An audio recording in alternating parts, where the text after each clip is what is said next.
Hi అండి. ఈరోజు అంబాడి పప్పు చేశాను లంచ్‌లోకి. అంబాడి అంటే ఏంటని అనుకుంటున్నారా? మరాఠీలోన గోంగూరని అంబాడి అని అంటారు.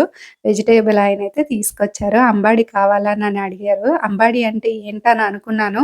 చూపించగానే గోంగూర. చాలా రోజుల తర్వాత మా ఇంట్లో మళ్ళీ గోంగూర పప్పు చేస్తున్నాను. చాలా రోజులు కాదండి. సంవత్సరమే ఒక 1 ఇయర్ అయితే అయిపోయిందనుకుంటాను. ఎన్నో సంవత్సరాలు అయిపోయినంత ఫీలింగ్ అయితే అయిపోతున్నాను ఇక్కడ ఇది చూడగానే. గోంగూర పప్పయితే చేశాను. ఎంత బావుందంటే టేస్ట్ నిజంగా సంవత్సరం అయిపోయింది కదా తిని. అందుకనే టేస్ట్ చాలా అనిపించింది. నా స్టైల్‌లో గోంగూర పప్పు ఎలా చేసుకున్నానో చూపిస్తున్నాను. ఒక గ్లాస్ కందిపప్పు, ఒక గ్లాస్ మసూర్ దాల్ వేసుకున్నా. ఈ 2 కలిపి వేసుకుంటే టేస్ట్ అయితే చాలా బావుంటదంట. నేను ఇంతకు ముందయితే కందిపప్పుతోనే చేసేదాన్ని. ఇప్పుడు మసూర్ దాల్ అయితే కలుపుతున్నాను. టేస్ట్ నిజంగా చాలా వచ్చింది.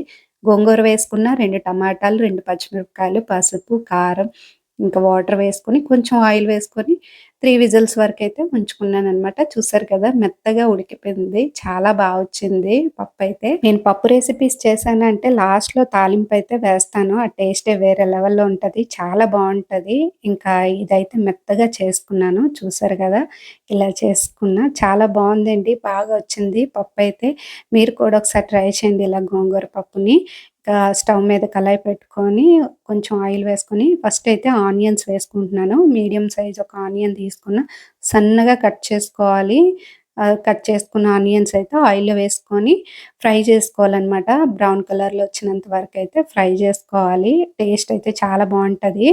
ఇంక ఇందులోనే అల్లం వెల్లుల్లి పేస్ట్ కూడా వేసుకున్నాను. ఇది కొంచెం ఫ్రై అయిన తర్వాత పప్పును కూడా యాడ్ చేసేస్తున్నాను. ఇందులో సాల్ట్ కూడా వేశాను. ఇంకా కారం కొంచెం సరిపోలేదని చెప్పి కారం కూడా వేసుకున్నాను. ఇది కొంచెం ఉడికిన తర్వాత తాలింపయితే పెట్టేసుకుంటాను. తాలింపుకైతే ఎండుమిరపకాయలు, కరివేపాకు, పోపులు వేసుకొని ఇలా తాలింపయితే వేసేసాను. మూత పెట్టేసుకొని స్టవ్ ఆఫ్ చేసుకోవడమే. ఒక 10 నిమిషాల తర్వాత ఆ తాలింపు ఆవిరంతా పప్పుకు పట్టుకొని స్మెల్ అయితే చాలా బావుంటది. టేస్ట్ కూడా చాలా బావుంటది. ఉత్తి పప్పే తినేస్తారనమాట.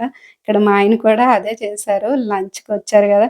అన్నం తినేసిన తర్వాత ఉత్తి పప్పయితే యేసుకొని తింటున్నారు. టేస్ట్ అయితే అంత బావుంది. మీరు కూడా ఒకసారి ట్రై చేయండి. వీడియో నచ్చినట్లయితే లైక్ చేయండి. బాయ్.